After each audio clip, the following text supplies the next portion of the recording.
आज हम लोग बिहार जे मेंस जो होने ही वाला है पर focused study guest questions and test series heading के अंतर्गत ट्रांसफर ऑफ प्रॉपर्टी एक्ट पर चर्चा करें। ठीक है, आपको क्या क्या करना है। पहली बात तो ये कि ये प्री नहीं है, मेंस है। प्री में अलग फोकस स्टडी होती है, मेंस की स्टडी बिल्कुल अलग। अलग का मतलब ये नहीं कि कानून बिल्कुल अलग हो जाता है, कानून वही रहता है, बट पढ़ने का तरीका अलग हो जाता है, विषय की पकड़ अलग हो जाती है। ठीक है, क्वेश्चन जिस ढंग से आता है उस ढंग से आपको तर्क उत्तर करना पड़ जाता है। तो पहली बात तो ये है कि आपको फोकस स्टडी कैसे करनी है।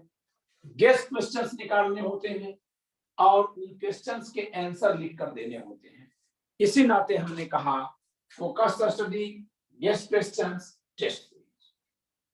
आज हम लोग ट्रांसफर ऑफ प्रॉपर्टी एक्ट पे चर्चा करेंगे और जो भी विद्यार्थी मुझसे जुड़े हैं, मेरा ये सजेशन है कि वो ये मेरा क्लास नोट्स जो पीवीपी ला का क्लास नोट्स अवश्य मंगवा लें। अगर आपके पास है तो बहुत अच्छी बात है, क्योंकि इतना संक्षिप्त और सार गर्भित दूसरा कोई मटेरियल होना मुश्किल है। अगर है तो ठीक है, लेकिन मैं तो देखा नहीं हूं, तो मैं अपनी इस मटेरियल पे यकीन करता हूं। ये ट्रांसफर ऑफ प्रॉपर्टी एक्ट की जो बुकलेट है 51 पेजेस में, 51 पेजेस में, और शायद ही कोई ऐसा क्वेश्चन हो मेंस का जो इसमें ना आए। हो सकता है एक दो क्वेश्चन कोई ऐसा आ जाए जो इसमें कवर न किया गया हो, तो उसको आप लोग पहले से पढ़ें, वो भी कवर हो जाएगा। अदरवाइज इसमें से सब कुछ फंसेगा। इसका काम क्या है, फोकस स्टडी में इसका बहुत यूज होता है। ठीक है, तो फोकस स्टडी और जो गेस्ट क्वेश्चंस करेंगे या जो उसमें जो क्वेश्चंस निकालेंगे उसका आंसर फ्रेम करने में इसका यूज होता है।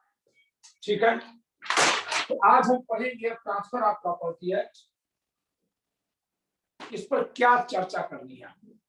पहली बात तो ये है कि कोई भी जो पेपर है, जो भी सब्जेक्ट आपका, कंपोनेंट आपका चाहे कुछ भी हो, टॉर्ट हो, contract, transfer of property act, family law यानी Hindu law, Muslim law, company law, या कि कॉन्स्टिट्यूशन या एडमिनिस्ट्रेटिव लॉ, या जो कंपलसरी लॉज हैं, कोई भी जो लॉ है आप उससे प्रीवियस ईयर्स के क्वेश्चंस को खूब देखिए ध्यान से, और अपने कंपोनेंट का, अपने जो आपने ऑप्शन चूज किया है उसका प्रीवियस ईयर्स का पेपर देखने के बाद आप देखिए कि कहां से क्वेश्चन ज्यादा आए हैं, कहां से कम आए हैं, कहां से बिल्कुल नहीं।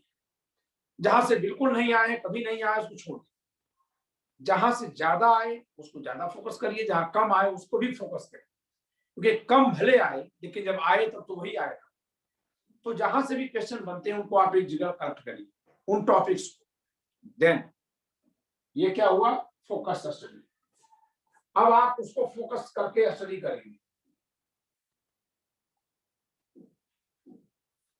ठीक है, फिर गेस कैसे करेंगे, उस पूरे टॉपिक से जितने भी तरह से क्वेश्चन बन सकते हैं उस सभी तरह से क्वेश्चन हल करने की कोशिश करेंगे।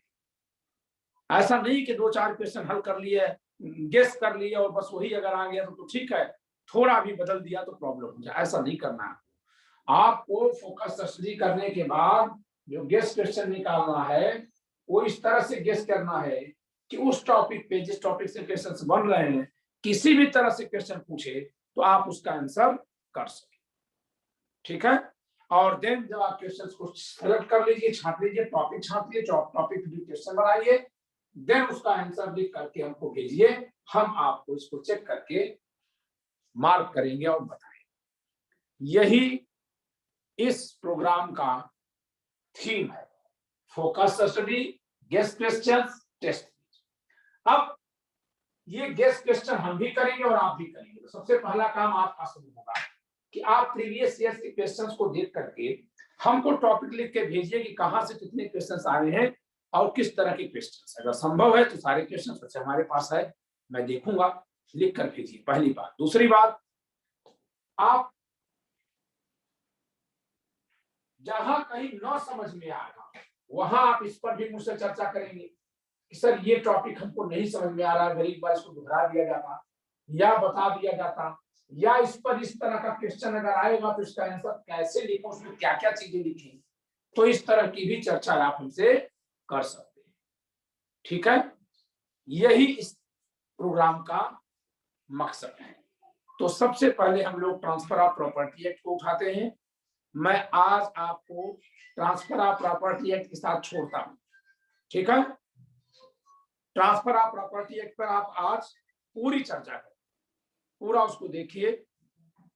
आज प्रीवियस ईयर्स के सारे क्वेश्चंस देखिए।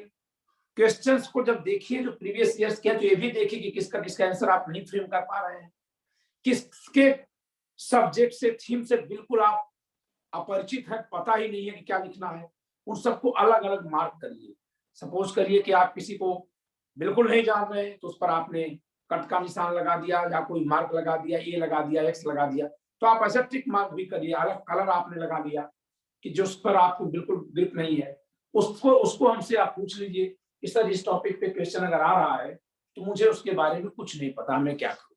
तो इस तरह से हम आपको उस पर सिलेक्टिव नॉलेज भी दे देंगे, प्लस वहां से अगर आप कहेंगे सर यहां से क्वेश्चन बन रहा है, जैसे डॉक्ट्रिन ऑफ इलेक्शन से क्वेश्चन बनेगा, तो आप हमसे पूछ सकते हैं कि सर डॉक्ट्रिन ऑफ इलेक्शन से कैसे कैसे क्वेश्चन बनेगा। अब सवाल ये है कि डॉक्ट्रिन ऑफ इलेक्शन से कैसे कैसे क्वेश्चन बना है, ये देखना है कि डॉक्ट्रिन ऑफ इलेक्शन पर कैसे कैसे क्वेश्चन बना है, निर्वाचन के सिद्धांत पर किन किन तरह से क्वेश्चंस बने। तो जिन जिन तरह से बने बहुत इंपॉर्टेंट टॉपिक है। या ostensible owner, transfer by ostensible owner, fraudulent transfer, ठीक है, सेल और लीज में अंतर एक जरूर पूछा जाएगा, ठीक से एक अंतर जरूर आएगा। तो हम लोग इस पर गेस करेंगे, लेकिन पहला काम आपका होगा कि आप पूरा पेपर देखिए और एक तरफ से चलिए। तो कल के लिए हम लोग ट्रांसफर ऑफ प्रॉपर्टी एक्ट में काम रख रहे हैं, जिम्मेदारी रख रहे हैं। कहां? चैप्टर 2। चैप्टर 2 में कहां से क्वेश्चन आ रहा है? चैप्टर 2 में वो भी कहां से कहां तक? सेक्शन 5 या 3 में आप डेफिनेशन क्लॉज, वो भी इंपॉर्टेंट है। तो सेक्शन 3 to 21, सेक्शन 2 to 21 कल के लिए रखते हैं।